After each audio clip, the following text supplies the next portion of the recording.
Hi കൂട്ടുകാരെ, നമസ്കാരം. ഞാൻ സജീവ്. കടക്കിലമ്മ ഗ്രാഫ്റ്റിംഗ് എന്ന എൻ്റെ യൂട്യൂബ് ചാനലിലേക്ക് എല്ലാ കൂട്ടുകാർക്കും ഹൃദയം നിറഞ്ഞ സ്വാഗതം.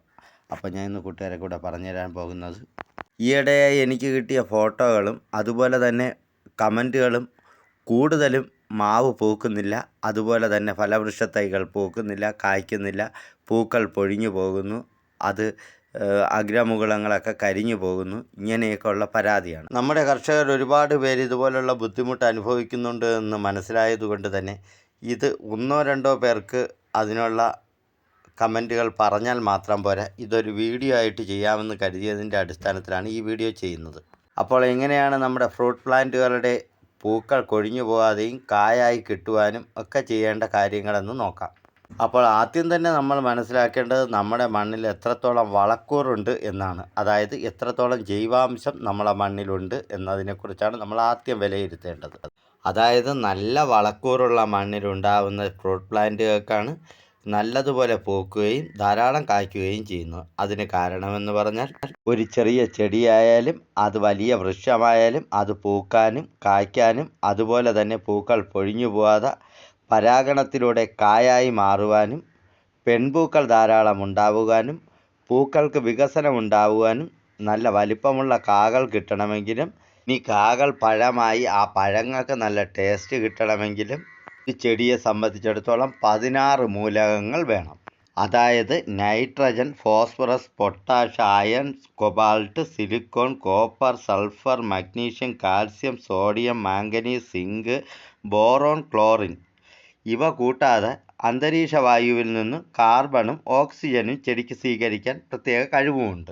ഇത്രയും മൂലകങ്ങൾ ചെടിക്ക് കിട്ടിയാൽ മാത്രമേ ഒരു ചെടിക്ക് അതിൻ്റെ ഇലകളിൽ ഭക്ഷണം പാകം ചെയ്യാൻ സാധിക്കൂ. ഇലകളിൽ ഭക്ഷണം ചെയ്ത് ആ ഭക്ഷണം ഇലകളിൽ മാത്രം വെച്ചിരുന്നാൽ മതിയോ? ചെടിയുടെ തണ്ടുകളിലേക്കും കായയുടെ അഗ്രഭാഗത്തേക്കും മറ്റും ഷെയർ ചെയ്യുന്നതിനും ഈ മൂലകങ്ങൾ വളരെ അത്യാവശ്യമാണ്. ഈ മൂലകങ്ങളെല്ലാം ചെടിക്ക് കിട്ടാൻ വേണ്ടിയാണ് നല്ല വളക്കൂറുള്ള മണ്ണിൽ മാത്രമേ നല്ലതുപോലെ ചെടികൾ പൂക്കുകയും ധാരാളം കായ്ക്കുകയും നല്ല വിളവ് കിട്ടുകയും ചെയ്യൂ എന്ന് പറഞ്ഞതിൻ്റെ അർത്ഥം. അപ്പോൾ ഒന്നാമത്തെ കാര്യമെന്ന് പറയുന്നത്, നമ്മുടെ ചെടിക്ക് ആവശ്യമുള്ള ഈ മൂലകങ്ങളൊക്കെ എങ്ങനെ നമുക്ക് ചെടിയുടെ ചുവട്ടിൽ എത്തിച്ചു കൊടുക്കാം എന്നതിനെക്കുറിച്ചാണ്. രണ്ടാമത്തെ കാര്യം, നമ്മുടെ ചെടിക്ക് നല്ലതുപോലെ സൂര്യപ്രകാശം കിട്ടുന്നുണ്ടോ എന്നതാണ്. അതായത് നമ്മുടെ എല്ലാ ഫ്രൂട്ട് പ്ലാന്റുകൾക്കും വളരെ അത്യാവശ്യമായ ഒരു കാര്യമാണ് സൂര്യപ്രകാശം. ഈ സൂര്യപ്രകാശം ചെടിക്ക് കിട്ടുന്നുണ്ടോ എന്നുള്ളതാണ് നമ്മൾ രണ്ടാമതായിട്ട് ശ്രദ്ധിക്കേണ്ടത്. ഇനി മൂന്നാമതായിട്ട് നമ്മൾ ശ്രദ്ധിക്കേണ്ട പ്രധാന കാര്യമെന്ന് പറയുന്നത് കീടരോഗബാധയുണ്ടോ എന്നതാണ്. നമ്മുടെ എല്ലാ ഫ്രൂട്ട് പ്ലാന്റുകളെയും നമ്മൾ അറിയാതെ ഓരോ കീടങ്ങളായിട്ട് ആക്രമിച്ചു കൊണ്ടേയിരിക്കും. ഈ കീടരോഗബാധയുണ്ടെങ്കിൽ നമ്മൾ നേരത്തെ പറഞ്ഞ സൂക്ഷ്മമൂലകങ്ങളെല്ലാം ചെടിക്ക് കിട്ടുന്നുണ്ട് എങ്കിലും നമ്മുടെ പൂക്കൾ കരിഞ്ഞു പോകാനുള്ള സാധ്യതയും അതുപോലെ തന്നെ പൊഴിഞ്ഞു പോകാനുള്ള സാധ്യതയും കാ പിടിക്കാതിരിക്കാനുള്ള സാധ്യതയും കൂടുതലാണ്. അടുത്തായി നമ്മൾ മെയിനായിട്ട് ശ്രദ്ധിക്കേണ്ട ഒരു കാര്യമാണ് നന. പല ഫ്രൂട്ട് പ്ലാന്റുകൾക്കും നന വളരെ അത്യാവശ്യമാണ്. എന്നാൽ സ്ട്രെസ് ആവശ്യമുള്ള ഫ്രൂട്ട് പ്ലാന്റുകളും ഉണ്ട്. അതായത് ചെടികൾ പൂക്കാൻ വേണ്ടി വെള്ളത്തിൻ്റെ അളവ് കുറച്ചു കൊണ്ടുവരേണ്ട ചില ഫ്രൂട്ട് പ്ലാന്റുകളും ഉണ്ട്. ഇതും നമ്മൾ ശ്രദ്ധിക്കേണ്ട ഒരു കാര്യമാണ്. അടുത്തതായി നമ്മൾ നടാനെടുക്കുന്ന തൈകളാണ് നോക്കേണ്ടത്. അത് ഒരിക്കലും വിത്തുകൾ മുളച്ച തൈകൾ നടാൻ പാടില്ല. അതായത് വിത്തുകൾ മുളച്ച തൈകൾക്ക് നമ്മൾ ഗ്രാഫ്റ്റ് ചെയ്യുന്ന തൈയെപ്പോലെ പെട്ടെന്ന് കായ്ക്കുവാനും അതുപോലെ തന്നെ പൂക്കൾ ഉണ്ടാകാനും ഉള്ള കഴിവില്ല.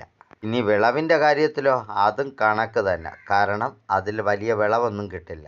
അപ്പോൾ നമ്മൾ നടാനായിട്ട് തൈകൾ വാങ്ങുമ്പോൾ ഇനി നഴ്സറിയിൽ നിന്നായാലും ഫാമിൽ നിന്നായാലും നമ്മൾ ചോദിക്കേണ്ട ഒരു കാര്യമുണ്ട്, ഇത് വിത്തുകൾ മുളച്ച തൈയാണോ അതേ ഗ്രാഫ്റ്റ് ചെയ്തതോ ബഡ് ചെയ്തതോ ആയ തൈകളാണോ എന്നുള്ളത്. ഇത് ചോദിച്ച് തന്നെ നമ്മൾ തൈകൾ വാങ്ങിയിരിക്കണം.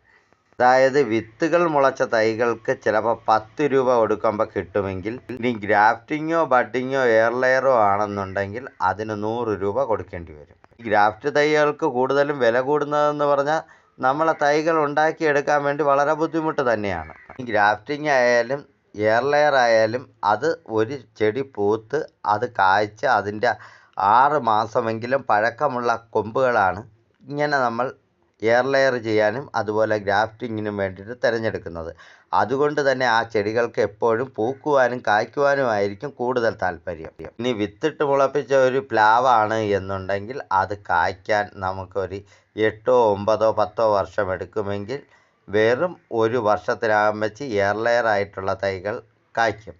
ഗ്രാഫ്റ്റിംഗ് ചെയ്തെടുത്ത തൈയാണെന്നുണ്ടെങ്കിൽ അത് 3-ാമത്തെ വർഷം നല്ല പരിചരണവും നല്ല വളപ്രയോഗവും കൊടുക്കുമെങ്കിൽ കൃത്യമായും കാച്ചിരിക്കും. അത് ചുവട്ടിൽ തന്നെ കാച്ചിരിക്കും. ഇതാണ് കുരുവിട്ട് മുളപ്പിക്കുന്ന തൈയും അതുപോലെ തന്നെ ഗ്രാഫ്റ്റിംഗ് തൈയുമായിട്ടുള്ള വ്യത്യാസം. നല്ല ഫലഭൂയിഷ്ഠമായ മണ്ണിൽ ധാരാളം ബ്രാഞ്ചുകൾ പൊട്ടി നല്ലതുപോലെ തന്നെ ശിഖരങ്ങൾ തിങ്ങി ഞെരുങ്ങി ഉണ്ടാവും. അത് നമ്മളെ മാവിനാണെങ്കിലും ശരി, പ്ലാവിനായാലും ശരി, ഏതിനായാലും. അങ്ങനെ കണ്ടു കഴിഞ്ഞാൽ നമ്മൾ ആദ്യം ശ്രദ്ധിക്കേണ്ടതെന്ന് പറഞ്ഞാൽ ആവശ്യത്തിനുള്ള സൂര്യപ്രകാശം നമ്മുടെ ചെടിയുടെ ഉൾഭാഗത്തേക്ക് കിട്ടുന്നുണ്ടോ, അതായത് തണ്ടുകളിലേക്കും കൂടെ കിട്ടുന്നുണ്ടോ എന്നാണ്. ആവശ്യത്തിനുള്ള സൂര്യപ്രകാശം നമ്മളെ ചെടികൾക്ക് കിട്ടിയാൽ മാത്രമേ ആ ചെടികൾക്ക് പൂക്കാനും കായ്ക്കാനും സാധിക്കൂ. ഈ ജൈവവളങ്ങളും നൈട്രജൻ വളങ്ങളും ഒക്കെ കൂടുതലായിട്ട് നമ്മളെ ചെടിക്ക് കൊടുക്കുമ്പോൾ, ധാരാളമായിട്ട് കിട്ടുമ്പോൾ ഒരുപാട് ശിഖരങ്ങളും അതുപോലെ തന്നെ പുതിയ ബ്രാഞ്ചസുകളും ഒക്കെ കണ്ടമാനം ഉണ്ടാകും. അപ്പോൾ അങ്ങനെയുള്ള ആവശ്യമില്ലാത്ത ബ്രാഞ്ചസുകൾ നമ്മുടെ മാവിലുണ്ടോ പ്ലാവിലുണ്ടോ എന്നതാണ് നമ്മൾ ആദ്യം ശ്രദ്ധിക്കേണ്ടത്. ഉണ്ട് എന്നുണ്ടെങ്കിൽ അതിനെയൊക്കെ നമ്മൾ കട്ട് ചെയ്ത് മാറ്റി കൊടുക്കണം. അതായത് പടർന്ന് പന്തലിച്ച് നിൽക്കുന്നതുണ്ടാവും, അതുപോലെ തന്നെ തണലായിട്ട് നിൽക്കുന്നതുണ്ടാവും. ഇനി കൊമ്പുണക്ക രോഗം വന്ന ഒരുപാട് കൊമ്പുകൾ കാണും. അതൊക്കെ നമ്മൾ കട്ട് ചെയ്ത് ഒഴിവാക്കണം. ധാരാളം ശിഖരങ്ങളും ഇലകളും കൊമ്പുകളും ഒക്കെ ഉണ്ടാകുമ്പോൾ ചെടിക്ക് വളർച്ചയായിരിക്കും ഏറ്റവും കൂടുതലായിട്ട് ഉണ്ടാകുന്നത്. അതായത് വെജിറ്റേറ്റീവ് ഗ്രോത്ത് കൂടും. അപ്പോൾ നേരത്തെ പറഞ്ഞതുപോലുള്ള ശിഖരങ്ങളൊക്കെ നമ്മൾ കട്ട് ചെയ്ത് ഒഴിവാക്കുമ്പോൾ ഓരോ ശിഖരങ്ങളിൽ നിന്നും ധാരാളം തലപ്പുകൾ പൊട്ടി വരും. ഫ്രൂട്ട് പ്ലാന്റുകൾക്കും ഇതുപോലെ ചെയ്യുന്നത് നല്ലതാണ്. പക്ഷേ നമ്മൾ ചെയ്യേണ്ട സമയമെന്ന് പറയുന്നത് ഏപ്രിൽ മെയ് മാസങ്ങളിലാണ് ഇത് കട്ട് ചെയ്ത് മാറ്റി കൊടുക്കേണ്ടത്.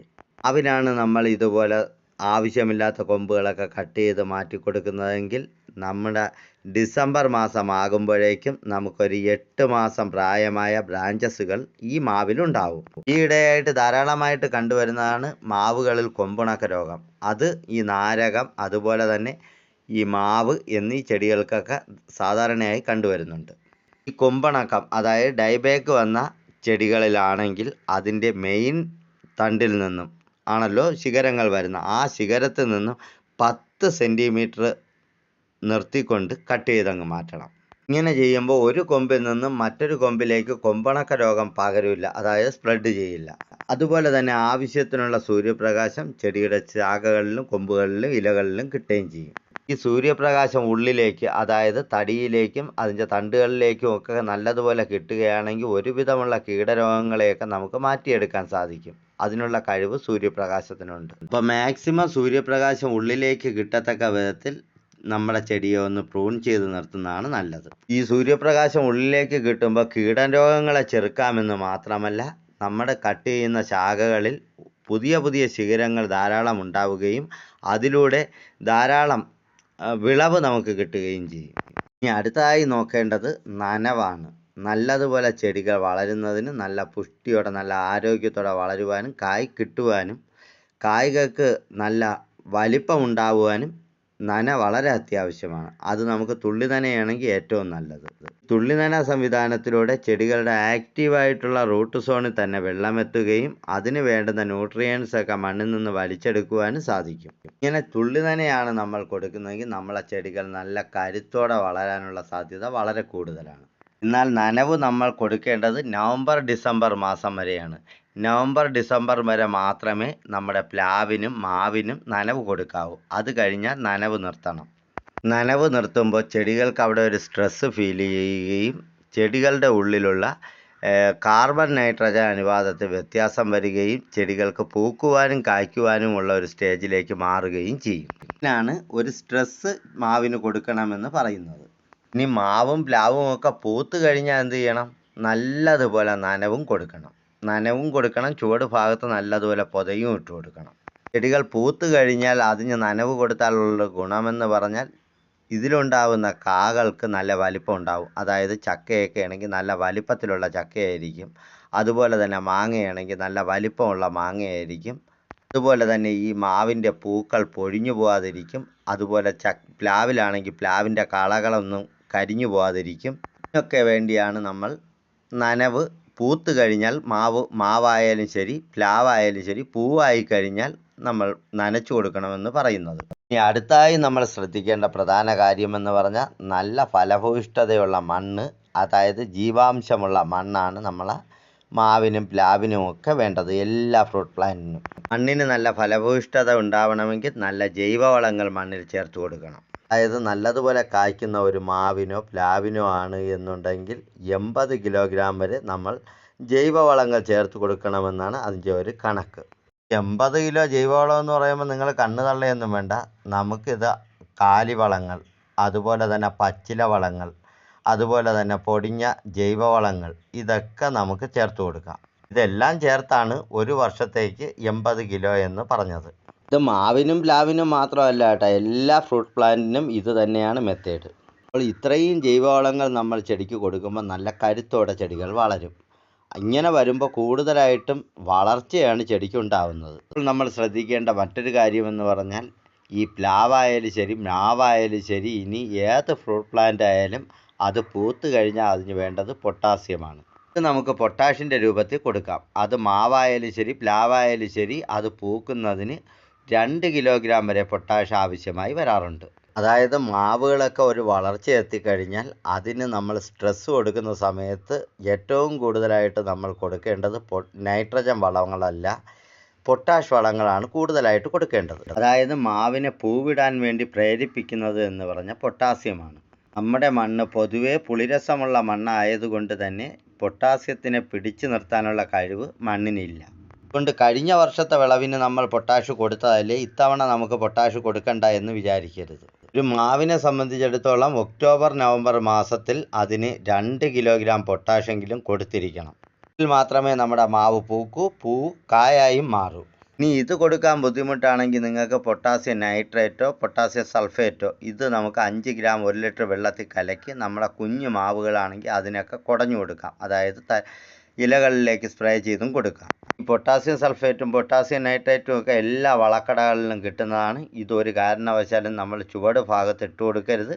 മണ്ണിൽ ചേർത്ത് കൊടുക്കുന്നതിന് നല്ലത് വെള്ളത്തിൽ നല്ലതുപോലെ മിക്സ് ചെയ്ത്, വെള്ളത്തിൽ അലിയുന്നതാണ്, വെള്ളത്തിൽ മിക്സ് ചെയ്ത് ചെടികളുടെ ഇലകളിലേക്ക് സ്പ്രേ ചെയ്ത് കൊടുക്കുന്നതാണ് ഏറ്റവും നല്ലത്. അതുപോലെ തന്നെ നമുക്ക് ചെടിക്ക് കൊടുക്കാൻ പറ്റുന്നതാണ് ബോറോണും സിങ്കും. അതായത് പൂക്കൾ പോളിനേഷൻ നടക്കുമ്പോൾ, അതായത് പെൺപൂക്കൾ ധാരാളം ഉണ്ടാവാനും അതുപോലെ തന്നെ പൂക്കൾ പൊഴിഞ്ഞു പോകാതിരിക്കാനും നല്ലതുപോലെ പരാഗണം നടക്കുവാനും വേണ്ടതാണ് സിങ്കും ബോറോണും. ബോറോൺ നമുക്ക് ബോറാക്സ് എന്ന പേരിലോ സൊലൂബർ എന്ന പേരിലോ നമുക്ക് വളക്കടകളിൽ വാങ്ങിക്കാൻ കിട്ടും. അതാണ് ഏറ്റവും നല്ലത്. സിങ്ക് നമുക്ക് സൾഫേറ്റിൻ്റെ രൂപത്തിലാണ് വാങ്ങിക്കാൻ വളക്കടകളിൽ കിട്ടുന്നത്. സൊലൂബറാണ് നമ്മൾ വാങ്ങുന്നതെങ്കിൽ 5 മില്ലി 1 ലിറ്റർ വെള്ളത്തിൽ കലക്കി നല്ലതുപോലെ ചെടികളുടെ ഇലകളിലേക്കും തണ്ടുകളിലേക്കും ചെല്ലത്തക്ക വിധത്തിൽ സ്പ്രേ ചെയ്ത് കൊടുക്കാം. സിങ്ക് ആണെങ്കിലും അതുപോലെ തന്നെ 3 ഗ്രാമാണ് ഒരു നല്ലതുപോലെ കായ്ക്കുന്ന നല്ല പടലുള്ള മാവിന് കൊടുക്കേണ്ടത്. ഇത് 1 ലിറ്റർ വെള്ളത്തിൽ മിക്സ് ചെയ്ത് നമ്മൾ മാവിൻ്റെ ഇലകളിലേക്കും തണ്ടുകളിലേക്കും ചെല്ലത്തക്ക വിധത്തിൽ സ്പ്രേ ചെയ്ത് കൊടുക്കുക. ഒക്കെ ചെയ്യാൻ പറ്റുന്നത് നമുക്ക് കുഞ്ഞു മാവുകൾക്കാണ്. അതായത് നമ്മൾ ഈ എയർ ലെയറിലൂടെയൊക്കെ വാങ്ങി 10 അടി പൊക്കം വരെ ഹൈറ്റുള്ള മാവുകൾക്ക് നമുക്ക് ഇതുപോലെ സ്പ്രേ ചെയ്ത് കൊടുക്കാൻ പറ്റും. ഇത് നമുക്ക് ഒരു മാസത്തിൽ 2 തവണ, അതായത് 15 ദിവസം കൂടുമ്പോൾ ഒരു തവണ എന്ന വിധത്തിൽ നമുക്ക് ഇത് രണ്ടും മാറിയും തിരിഞ്ഞ് സ്പ്രേ ചെയ്ത് കൊടുക്കാം. ഇതുപോലെ നമ്മൾ സിങ്കും ബോറാക്സും ഒക്കെ ചെടിക്ക് കൊടുത്തു കഴിഞ്ഞാൽ ചെടിയിൽ നല്ലതുപോലെ പൂവിടും. പൂക്കൾ കരിഞ്ഞു പോവില്ല, അത് പൊഴിഞ്ഞു പോവില്ല. പെൺപൂക്കളിൽ പരാഗണം നടക്കും. പൂക്കളൊക്കെ കായായി മാറുകയും ചെയ്യും. ഇപ്പോൾ ഒരുപാട് കൂട്ടുകാരുടെ പരാതിയാണ് ഈ മാവിൻ്റെ പൂക്കൾ പൊഴിഞ്ഞു പോകുന്നു, കരിഞ്ഞു പോകുന്നു എന്നുള്ളത്. ഇതുപോലെ നമ്മൾ സിങ്കും ബോറോണും ഒക്കെ കൊടുത്തു കഴിഞ്ഞാൽ നമ്മുടെ മാവിൻ്റെ പൂ ഒന്നും പൊഴിഞ്ഞു പോകാതെ നമുക്ക് കായായി കിട്ടും.